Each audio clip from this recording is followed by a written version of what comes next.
Chocolate পড়ি আমি আজকে চকলেট পড়ি। হ্যাঁ, আমি আজকে চকলেট পড়ি, মানে পৃথিবীর সমস্ত চকলেটের পড়ি আমি। আমার অনুমতি ছাড়া কোনো চকলেট কোনো জায়গায় যায় না।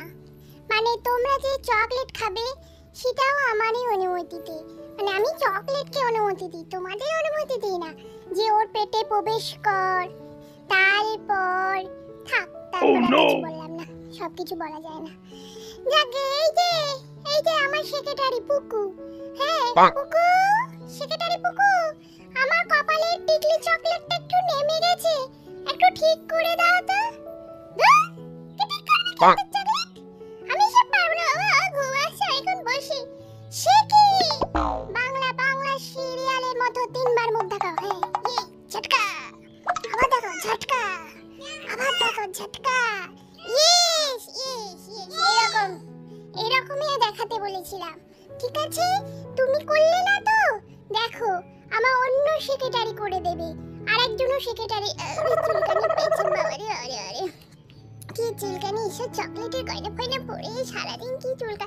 এই চকলেটটা আমার সরে গেছে, কপালের মাঝখানে করে দিয়ে যাও। কই কে আছো? শুনছো? পুকু তো কথা শুনছে না, এই যে চলে এসেছে। এই বাড়িতে ফল মাছ খাবার জন্য লোকের অভাব নেই। চকলেট রানীর হাজারটা দাসী, হাজারটা। পুকু করলো না তো কি আছে, ওইদিকে এও হাত বাড়াচ্ছে, ওইদিকে এও হাত বাড়াচ্ছে। চকলেট রানীকে একটু শুতে চায় আর কি, কি আর বলবো।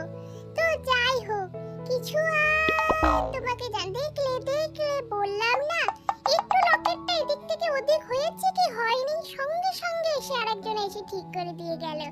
আমার জীবনটাই এইরকম, সবাই আমাকে পরিপাটি করে রাখে। আর কি বলবো সে কথা, যাকে সে কথা আর বলে লাভ নেই। আজকে তোমাদেরকে জানাই শুভ চকলেট ডে। সবাই খুব এনজয় করে চকলেট খাও।